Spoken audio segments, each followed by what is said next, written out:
Margaret Whitaker's arthritic fingers trembled as she held the faded photograph, her eyes widening in disbelief.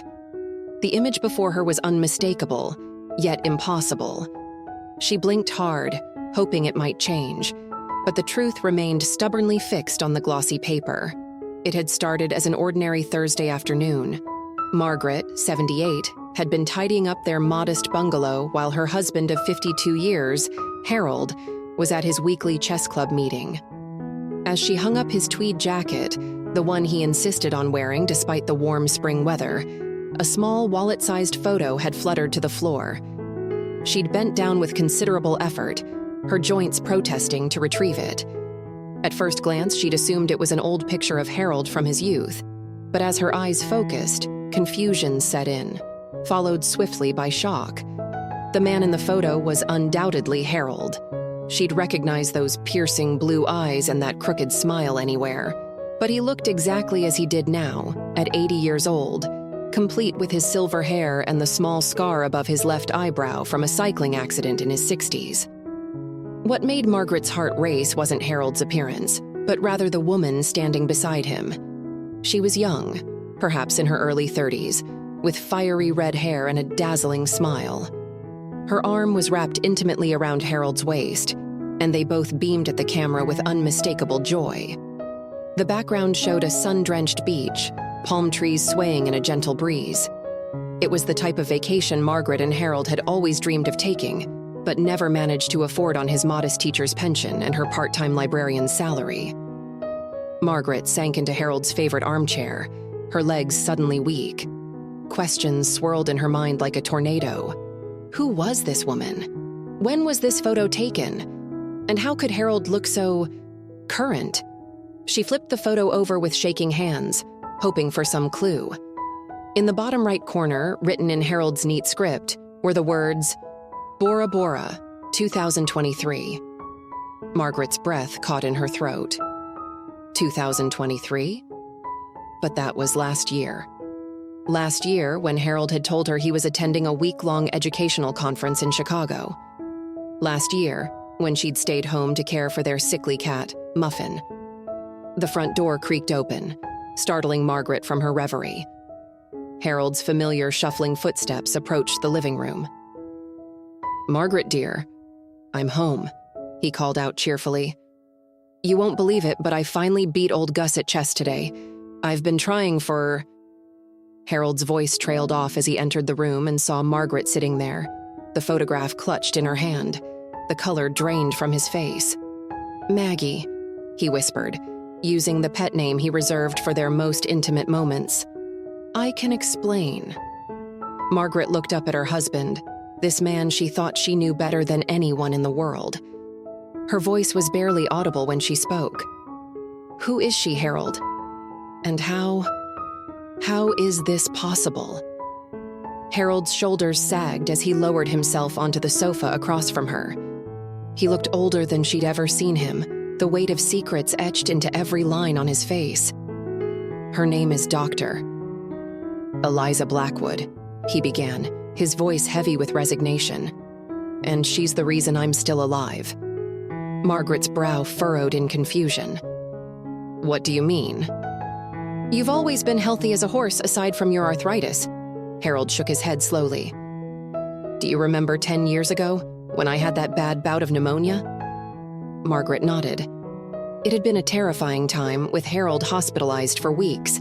The doctors had been amazed at his rapid recovery. "Well, I didn't recover, Maggie. I died on that hospital bed." Margaret's hand flew to her mouth, stifling a gasp. "Harold, what on earth are you talking about?" He leaned forward, elbows on his knees, hands clasped tightly together. "I know this sounds insane, but please hear me out. When my heart stopped, I was approached by a woman, Eliza. She told me I had a choice. I could move on to whatever comes next, or I could participate in an experimental program that would not only bring me back, but also halt my aging process." Margaret's mind reeled. This couldn't be real. Perhaps Harold was having some sort of mental break. Maybe she should call their son, David. As if reading her thoughts, Harold continued, "I know how this sounds, Maggie. but I swear to you it's the truth. Eliza is a scientist working on a top-secret government project. They've discovered a way to manipulate human DNA, to stop the aging process and even reverse some of its effects. But why you? Margaret stammered, still struggling to process this impossible information. Harold's expression softened. They needed volunteers who were near death but still had strong ties to life, people with reasons to want more time. And Maggie, all I could think about was you. The thought of leaving you alone, of missing out on more years together, I couldn't bear it. Tears welled up in Margaret's eyes. Part of her wanted to believe this fantastic tale, while another part screamed that it was all nonsense. If this is true, why didn't you tell me? Harold reached out, gently taking her hand in his. I wanted to, every single day. But it was part of the agreement. Absolute secrecy. They told me that knowledge of this technology could destabilize the world if it got out. Wars could be fought over it. So I had to stay quiet, to protect you and everyone else. Margaret withdrew her hand, a spark of anger igniting within her. Protect me? By lying to me for a decade? By going on secret vacations with this Eliza woman? Harold winced at the pain in her voice. The trips weren't vacations, Maggie. They were checkups. Eliza needed to monitor my progress, run tests. The tropical locations were just cover stories in case anyone ever found out. It was easier to explain a secret affair than, well, this. Margaret stood up abruptly, pacing the small living room. Her mind was a whirlwind of emotions, confusion, anger, betrayal, and underneath it all, a tiny flicker of hope. Could it be true? Could she have been granted extra years with the man she loved? She turned to face Harold, studying him intently. Now that she looked closely, she could see that he did seem preserved. The wrinkles that had deepened year after year had softened somewhat. The liver spots on his hands were less pronounced. Even his posture seemed a bit straighter than it had been. Prove it, she said suddenly, her voice stronger than she felt. If what you're saying is true, prove it to me. Harold nodded solemnly. He stood up and walked over to the fireplace, reaching behind a framed photo of their wedding day. From a hidden compartment, he pulled out a small metallic object that looked like a futuristic watch. This is how I communicate with Eliza and her team, he explained, fastening it to his wrist. It also monitors my vital signs and other things I don't fully understand. He pressed a series of buttons on the device's face, and suddenly, a holographic image sprang to life in the middle of their living room. Margaret stumbled backward, bumping into her knitting basket. The image was of Eliza, the woman from the photograph. She looked concerned as she addressed Harold. Harold, is everything all right? Your stress levels are off the charts? Do you need emergency extraction? Harold shook his head. No, Eliza, but it's time. Margaret knows. Eliza's holographic eyes widened. Harold, you know the protocol. This is a severe breach of... To hell with your protocols. Harold interrupted, his voice rising. I'm done lying to my wife. She deserves to know the truth. The hologram of Eliza seemed to consider this for a moment before nodding. Very well. Mrs. Whitaker, I apologize for the shock you must be experiencing. I assure you, everything your husband has told you is true. We've been monitoring him closely for the past decade, and the results have been nothing short of miraculous. Margaret sank back into her chair, her legs no longer able to support her. This is impossible, she whispered. Eliza's holographic form turned to face her directly. I understand your disbelief, Mrs. Whitaker, but I assure you it's very real. Your husband's participation in our program has been invaluable. The data we've gathered from him and our other volunteers has the potential to revolutionize human longevity. Margaret's mind was spinning. She looked from the impossible hologram to her husband, seeing him with new eyes. If this is all true, then why do you still have arthritis? Why do you still need glasses? Harold smiled sadly. The treatment isn't perfect, Maggie. It halts aging and can reverse some effects, but it can't fix everything. And well, some things we kept to maintain appearances. It would raise too many questions if I suddenly didn't need my bifocals anymore.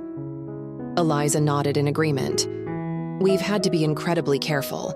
The implications of this technology becoming widely known, it could change the very fabric of society. Not everyone would use it responsibly. Margaret's anger flared again. And who are you to decide who gets to live longer? To play God? Eliza's holographic form flickered slightly. It's a fair question, Mrs. Whitaker. We struggle with the ethics of it every day. But we believe that by starting small, with carefully selected volunteers like your husband, we can gradually introduce this technology in a controlled manner. To do otherwise could lead to chaos. Margaret turned back to Harold, tears streaming down her face. All these years, all the times I worried about losing you, about being left alone. And you knew you'd outlive me? Harold knelt before her, taking her hands in his. No, Maggie, that's not it at all. I've been fighting for you. Every test, every checkup, every secret meeting, it's all been to convince them to extend the program to you as well. Margaret's breath caught in her throat. What? Eliza cleared her throat, drawing their attention back to the hologram. It's true, Mrs. Whitaker. Harold has been quite persistent in his advocacy for your inclusion. And recent breakthroughs have made it possible for us to consider expanding the program to the spouses of our original volunteers. Harold's eyes shone with hope as he looked up at Margaret. That's what the trip to Bora Bora was really about, Maggie. Final negotiations to get you approved for the treatment. I wanted to surprise you to offer you this gift, but I suppose I've mucked it all up now. Margaret's head was spinning. The anger and betrayal she'd felt moments ago were now warring with a surge of love for this man who'd risked everything to give her more time. And underneath it all, a tiny voice whispered, more years, more life, more love.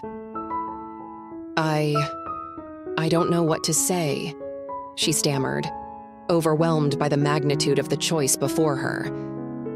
Eliza's hologram spoke again, her tone gentle. You don't have to decide anything right now, Mrs. Whitaker. This is a lot to process. Take some time to think it over. Discuss it with Harold. And when you're ready, we'll be here to answer any questions you might have. With a nod from Harold, the hologram flickered and disappeared, leaving the couple alone in their suddenly too quiet living room. Margaret looked at her husband, this man she thought she knew everything about, and realized she was seeing him for the first time all over again. Oh, Harold, she whispered. What have you done? Harold's eyes glistened with unshed tears. I did it for us, Maggie. For more sunrises together, more cups of tea on the porch, more of everything we've built together over the past half-century. Margaret's mind raced, trying to process the implications of what she'd just learned. The initial shock was beginning to wear off, replaced by a kaleidoscope of emotions: wonder, fear, excitement, and lingering traces of anger. But what about our children? She asked suddenly. Our grandchildren? Harold, we can't just stop aging while they grow old around us. It's unnatural. Harold sighed heavily, lowering himself back onto the sofa. I've thought about that every day for the past 10 years, Maggie. It's not an easy thing to reconcile. But think about it. We could be there for them longer. Watch our great-grandchildren grow up. Maybe even our great-great-grandchildren. Margaret shook her head, overwhelmed. And then what? Watch them all die while we just keep going? I don't know if I could bear that, Harold. I understand, Harold said softly. It's not a decision to be made lightly. But Maggie, think of all the good we could do with more time. All the volunteering you've always wanted to do. The places we've dreamed of seeing but never had the chance. As he spoke, Margaret's eyes drifted to the mantelpiece, lined with photos of their family. Their son David and his wife Sarah, their daughter Emily and her partner Lisa, the grandchildren at various stages of growth. How would they react to this impossible news? We'd have to lie to them, Margaret realized aloud. Just like you've been lying to me all these years. Harold winced at her words but nodded slowly. For now, yes. But Eliza and her team are working towards a future where this technology can be shared more openly. It won't always have to be a secret. Margaret stood up abruptly, needing to move, to do something with the nervous energy coursing through her. She walked to the kitchen, filling the kettle with shaking hands. Tea. Tea would help. It always did. As she waited for the water to boil, she gazed out the window at their small, well-tended garden. The rose bushes she and Harold had planted together on their 25th anniversary were in full bloom, their delicate pink petals a stark contrast to the turmoil she felt inside. "How does it work?" she called out, her back still to Harold. "This treatment of theirs?" Harold appeared in the doorway, leaning against the frame.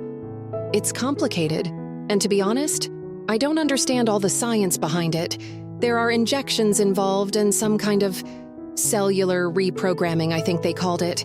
It's not painful, just a bit uncomfortable at times." Margaret turned to face him, her expression a mix of curiosity and apprehension. "And there are no side effects, no unforeseen consequences?" Harold hesitated for a moment before answering.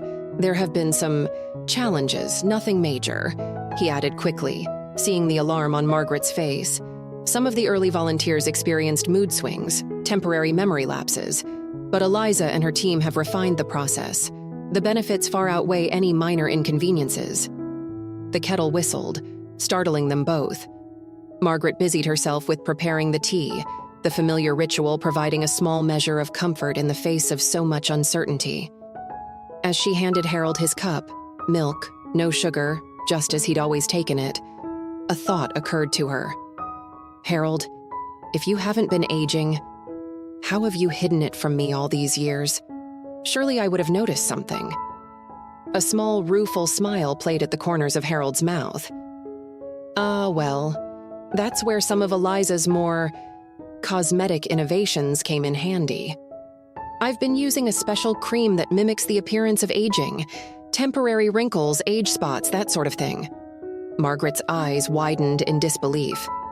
"You mean to tell me that all those times I teased you about your crow's feet getting deeper, you were... what? Painting them on?" Despite the gravity of the situation, Harold couldn't help but chuckle. "In a manner of speaking, yes. Though I assure you the gray hairs are all natural. The treatment doesn't seem to affect hair color." Margaret shook her head, a reluctant smile tugging at her lips. It was so absurd, all of it. Like something out of one of those science fiction novels Harold was always reading. They sipped their tea in silence for a few moments, each lost in their own thoughts. Margaret's mind whirled with questions, possibilities, fears. What would this mean for their future? For their family? For the very concept of life and death as they knew it? "I need some air," she said suddenly, setting down her half-empty cup. Without waiting for a response, she headed for the front door, grabbing her cardigan on the way out. The late afternoon sun was warm on her face as she stepped onto the porch. Mrs. Henderson from next door was out watering her petunias and waved cheerfully. Margaret waved back automatically, marveling at how normal everything looked. How could the world just go on turning when her entire reality had been upended? She made her way down the front path and out onto the sidewalk, her feet carrying her without conscious thought. She'd walked this route countless times over the years. To the corner store, to the park where she and Harold had taken the grandchildren to play, to the small chapel where they attended services every Sunday. As she walked, fragments of memories flashed through her mind.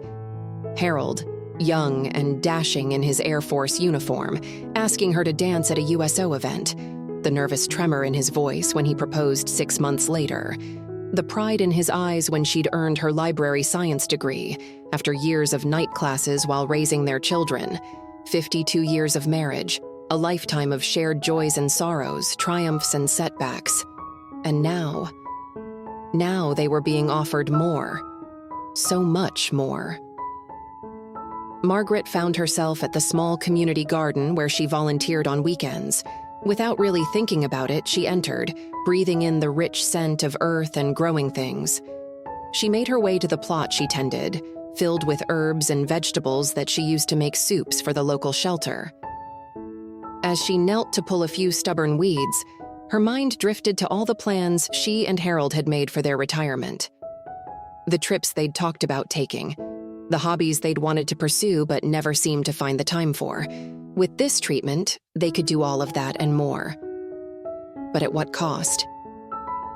The sun was beginning to set by the time Margaret made her way back home. She found Harold sitting on the porch swing, worry etched into every line of his face. When he saw her approaching, he stood, uncertainty clear in his posture. "Maggie," he began, his voice thick with emotion. "I'm so sorry. I never meant for you to find out like this. I never wanted to lie to you, but I didn't know how to tell you the truth without sounding like a madman." Margaret stepped closer, really looking at her husband. Now that she knew what to look for, she could see the subtle signs of his halted aging, the clarity in his blue eyes, unclouded by cataracts, the firmness of his jawline, less saggy than it should be for a man of 80 inches. "I understand why you did it," she said softly. "I'm not saying I agree with it, or that I'm not hurt by the deception, but I understand." Relief washed over Harold's face. He reached out tentatively, and Margaret allowed him to take her hand in his. "What do we do now?" he asked, his voice barely above a whisper. Margaret smiled softly, reaching up to cup his cheek. "I'm considering it. I'm not saying yes, not yet, but I'm not saying no either. We've had 52 wonderful years together, Harold. Maybe we're meant to have a few more." As they made their way back into the house, arm in arm, Margaret felt a strange mix of apprehension and excitement. The future stretched out before them, filled with possibilities she'd never dared to imagine. Whatever they decided, whatever challenges lay ahead, they would face them as they always had, together. The next morning dawned bright and clear, a perfect spring day. Margaret awoke early, her mind still buzzing with everything she'd learned. She and Harold had talked late into the night, going over every detail of his involvement with Eliza's program.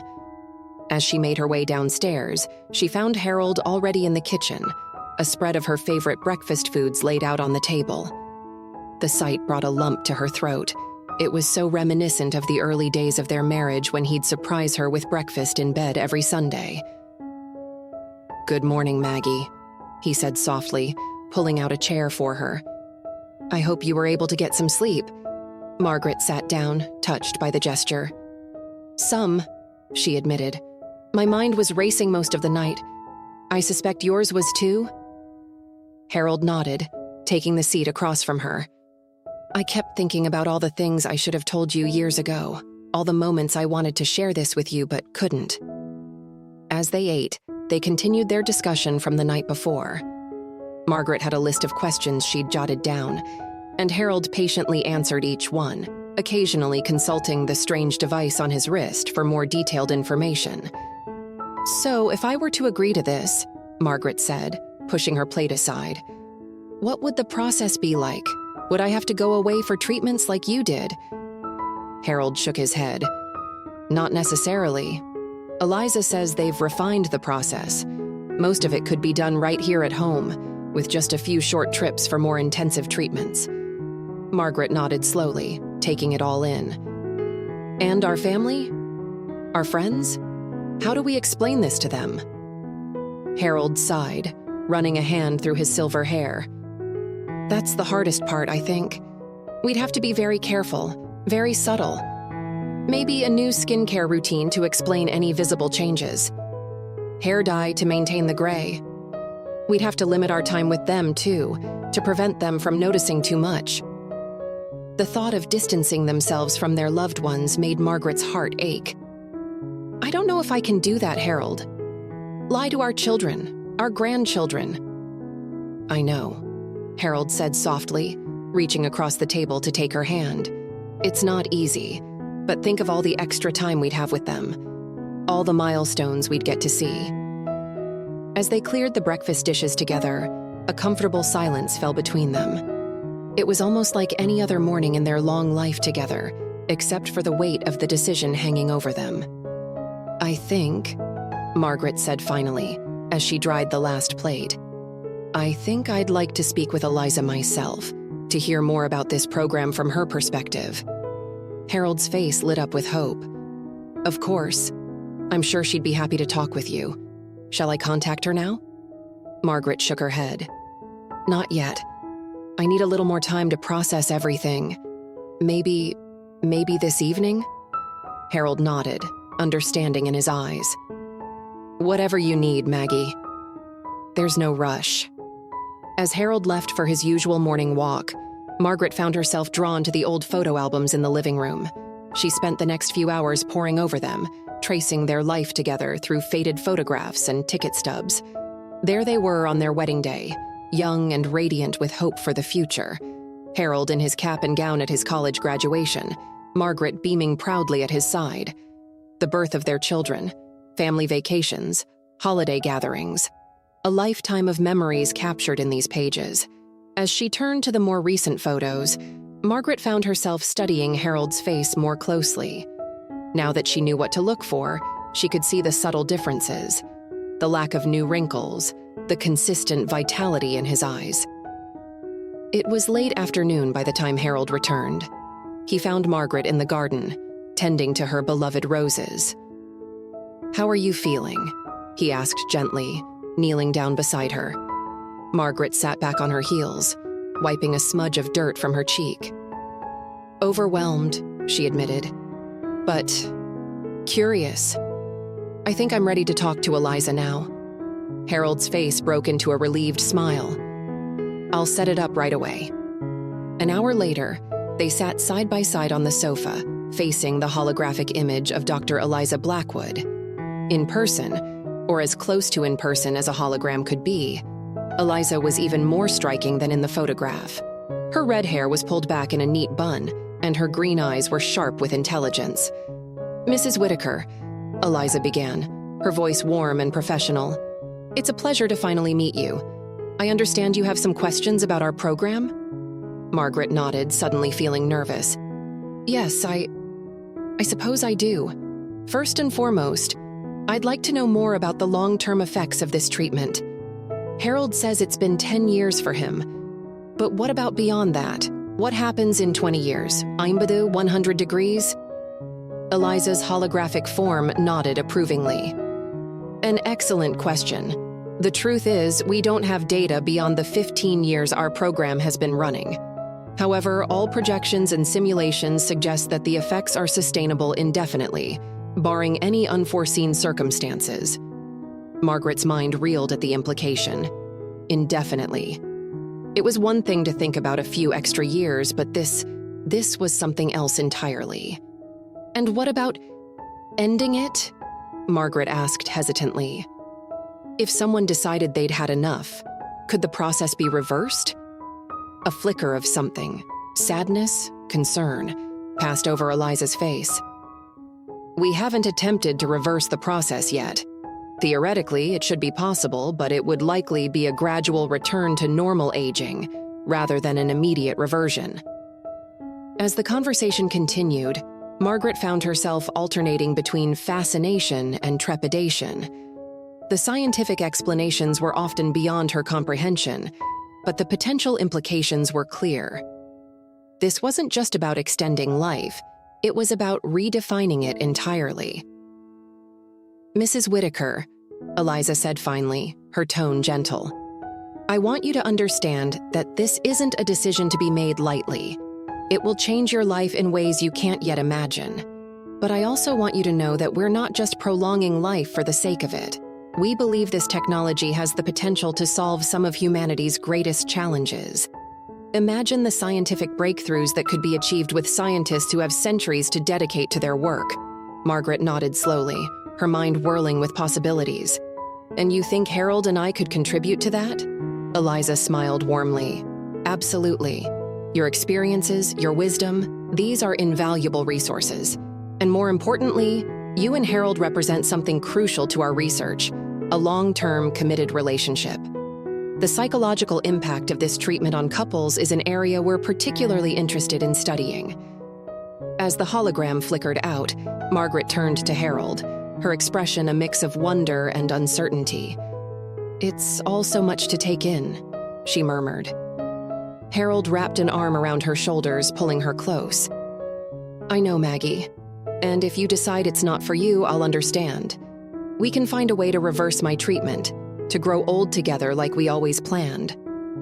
Margaret looked up at him, studying the face she'd loved for over half a century. Could she bear to watch him age and die while she remained unchanged?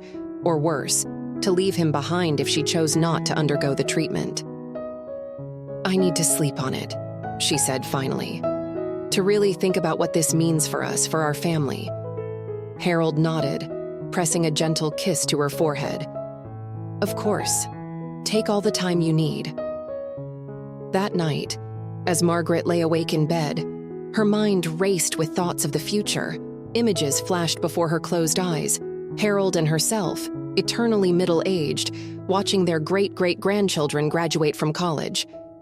The two of them volunteering at disaster sites around the world, their accumulated wisdom and experience making a real difference. Celebrating their 200th wedding anniversary, surrounded by a family tree so vast it was hard to comprehend. But other, darker thoughts crept in as well. The pain of watching loved ones age and die while they remained unchanged. The loneliness of outliving everyone they'd ever known. The weight of secrets kept from those closest to them. As the first light of dawn crept through the curtains, Margaret made her decision. She turned to Harold, who was pretending to sleep beside her, and squeezed his hand. Yes, she whispered. Let's do it. Let's see where this new adventure takes us. Harold's eyes flew open, a mix of surprise and joy flooding his features. Are you sure, Maggie? You don't have to do this for me. I want you to be certain. Margaret nodded, a small smile playing at her lips. I'm sure. It won't be easy, and I'm sure there will be times when we question this decision. But Harold, we've always faced life's challenges together. Why should this be any different? Tears welled up in Harold's eyes as he pulled Margaret close, holding her tightly. Oh, Maggie, my brave, beautiful Maggie, I love you so much. As they lay there, wrapped in each other's arms, Margaret felt a strange mix of excitement and trepidation. They were about to embark on a journey unlike any other, venturing into uncharted territory not just for themselves, but for humanity as a whole. The next few weeks passed in a whirlwind of preparations. Eliza and her team arrived discreetly, setting up a makeshift lab in the Whitakers' spare bedroom.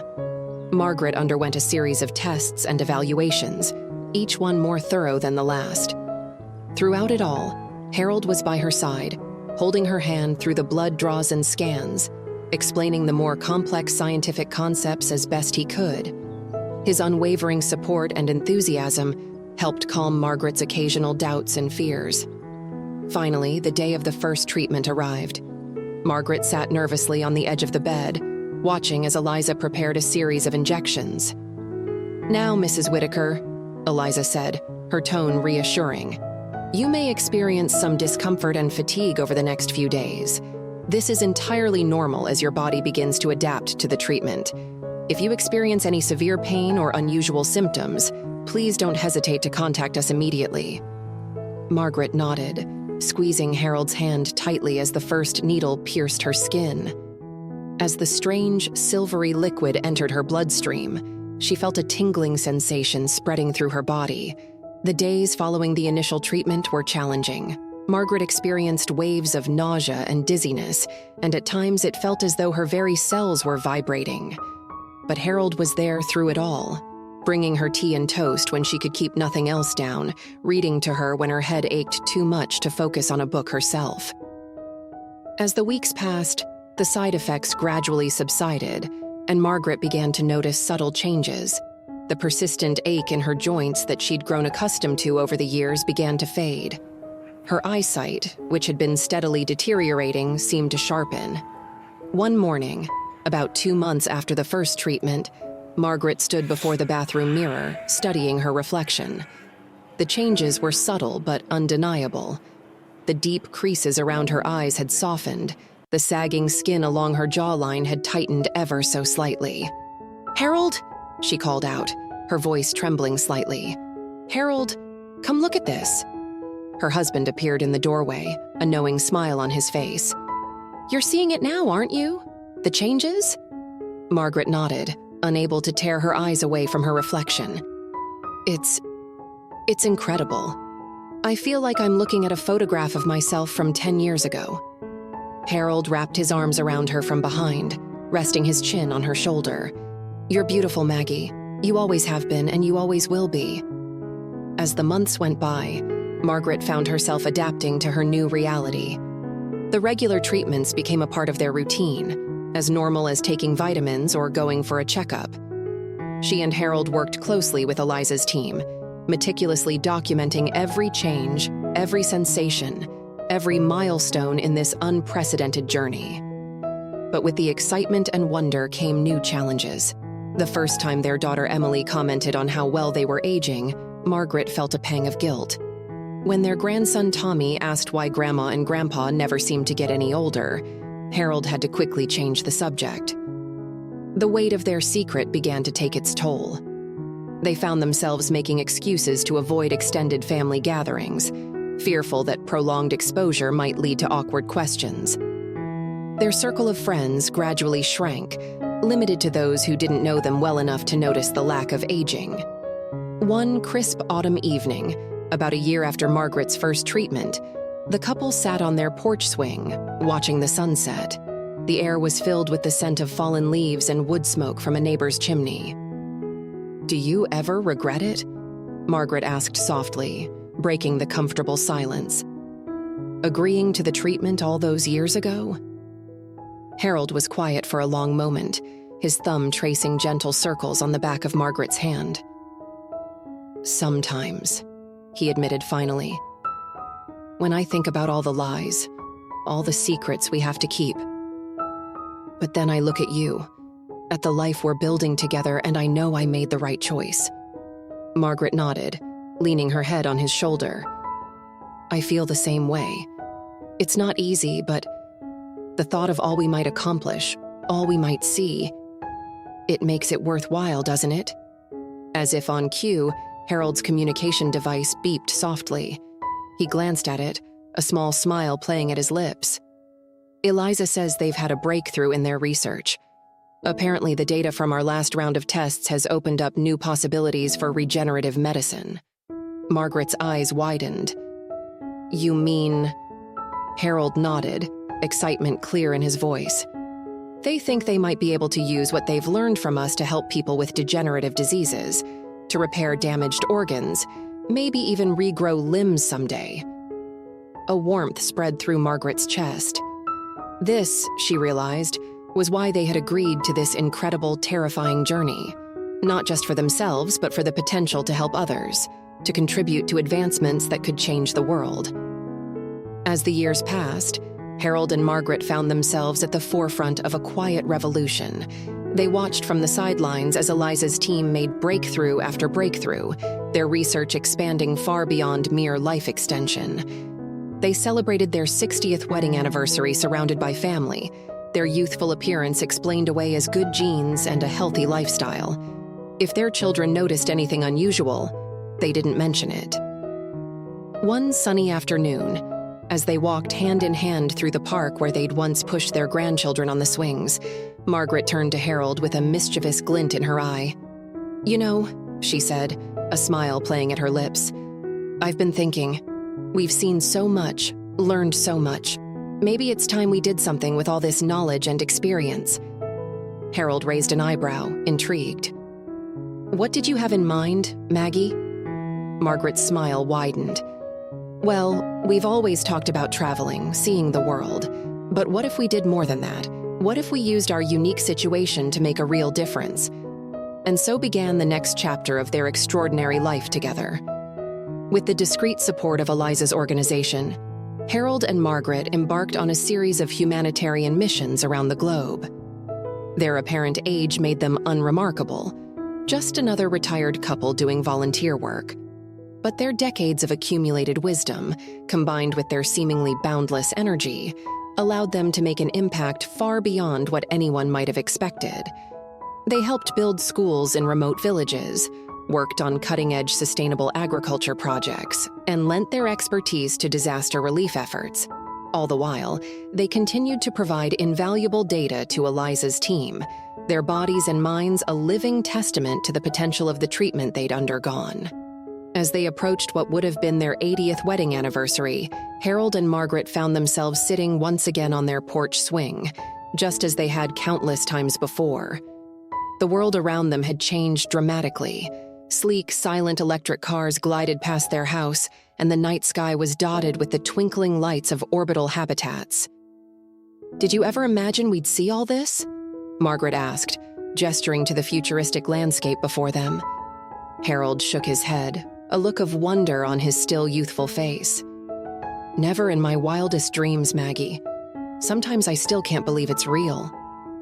They sat in comfortable silence for a while, each lost in their own thoughts.